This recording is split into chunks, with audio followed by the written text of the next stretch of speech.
ಭೀಮನ್ಕಿಂಡಿ ಬೆಂಗಳೂರಿಂದ 70 ಕಿಲೋಮೀಟರ್ ದೂರದಲ್ಲಿರೋ ಒಂದು ಬೆಟ್ಟ. ರೂಟ್ ಈಸಿ ಅಂತಲೇ ಹೇಳ್ಬೋದು.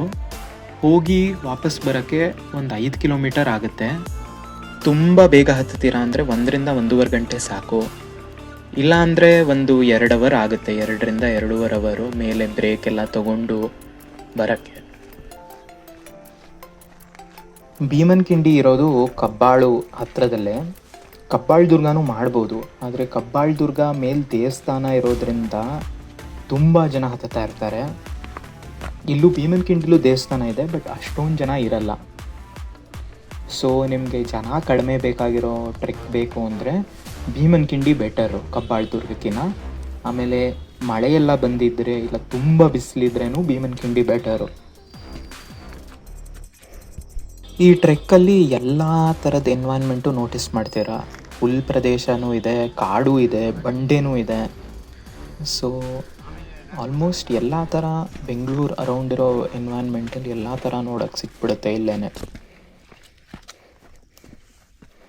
ನಾವು ಆ್ಯಕ್ಚುಲಿ ಹಿಂದಿನ ದಿನ ವಾಡೆಮಲ್ಲೇಶ್ವರ ಬೆಟ್ಟ, ಅಲ್ಲೇ ಹತ್ತಿರದಲ್ಲಿರೋದು ಇನ್ನೊಂದು ಬೆಟ್ಟ ಮಾಡೋಣ ಅಂತ ಅಂದ್ಕೊಂಡಿದ್ದು. ಆದರೆ ಹಿಂದಿನ ದಿನ ರಾತ್ರಿ ಪೂರ್ತಿ ಮಳೆ ಬಂತು. ಆಮೇಲೆ ವಾಡೆಮಲ್ಲೇಶ್ವರ ಹತ್ತುವಾಗ ತುಂಬ ಬಂಡೆಗಳಿದೆ, ಬಂಡೆ ಮೇಲೆ ಹತ್ಕೊಂಡು ಹೋಗಬೇಕು, ತುಂಬ ಜಾರುತ್ತೆ ಮಳೆ ಬಂದರೆ. ಅದಕ್ಕೇ ಅದು ಬೇಡ, ಭೀಮನ್ಕಿಂಡಿ ಮಾಡೋಣ ಅಂತ ಡಿಸೈಡ್ ಮಾಡಿದ್ವಿ.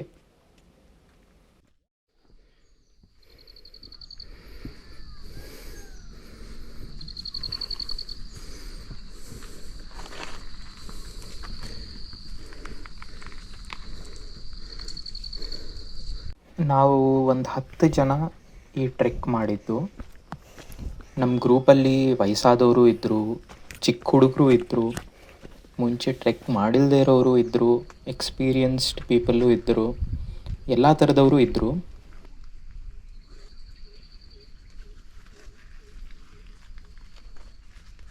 ಪಾತು ತುಂಬ ಈಸಿಯಾಗಿದೆ, ಕಂಡುಹಿಡಿಯೋದು ಅಷ್ಟೊಂದೇನು ಕಷ್ಟ ಇಲ್ಲ.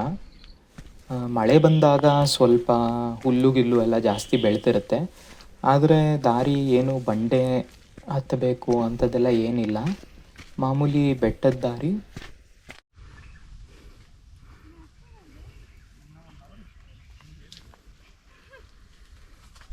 ಮುಂಚೆ ಹೇಳ್ದಂಗೆ ಹಿಂದಿನ ದಿನ ತುಂಬ ಮಳೆ ಬರ್ತಾಯಿತ್ತು. ನಾವು ಒಂದು 7 ಗಂಟೆಗೆ ಹೈಕಿಂಗ್ ಶುರು ಮಾಡಿದ್ರೂ ತುಂಬ ಮಂಜಿತ್ತು ಎಲ್ಲ ಕಡೆನೂ. ನಾವು ಸ್ಟಾರ್ಟಿಂಗ್ ಹತ್ತುವಾಗ ಕೆಳಗಡೆ ವ್ಯೂನೇ ಕಾಣಿಸ್ತಾ ಇರಲಿಲ್ಲ ನಮಗೆ. ಆ್ಯಕ್ಚುಲಿ ತುಂಬ ಮೇಲೆ ಹೋಗಿ ದೇವಸ್ಥಾನ ರೀಚ್ ಆದಾಗಲೂ ಫುಲ್ಲು ಫಾಗ್ ಇತ್ತಲ್ಲಿ.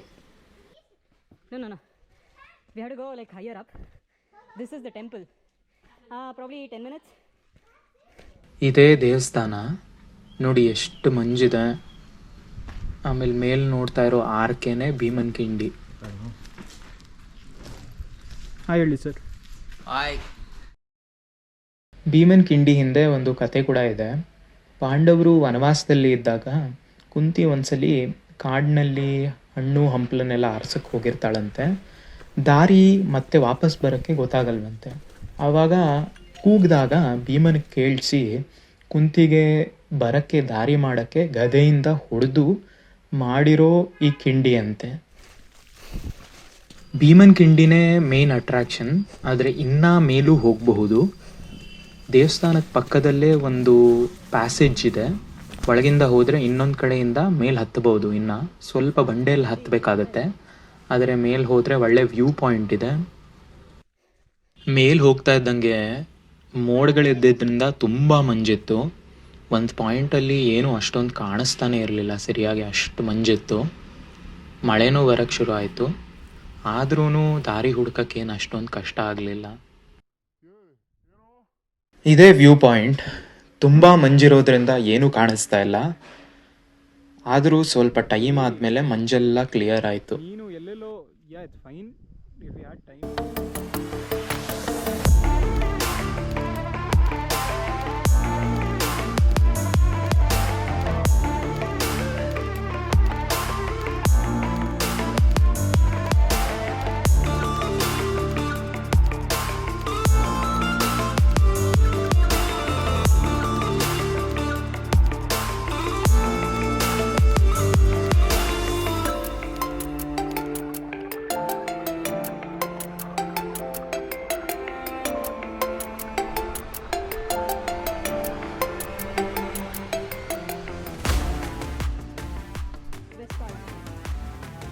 ಕೆಳಗೆ ಬರೋ ದಾರಿ ವಾಪಸ್ ತಿರ್ಗಾ ರೆಕಾರ್ಡ್ ಮಾಡಲ್ಲ, ಆದರೆ ಮಂಜೆಲ್ಲ ಹೋಗಿ ತುಂಬ ಚೆನ್ನಾಗಿರೋ ವ್ಯೂಸ್ ಕಾಣಿಸ್ತಾ ಇತ್ತು, ಅದಕ್ಕೆ ಅದನ್ನು ಕೂಡ ರೆಕಾರ್ಡ್ ಮಾಡಿದ್ದೀನಿ.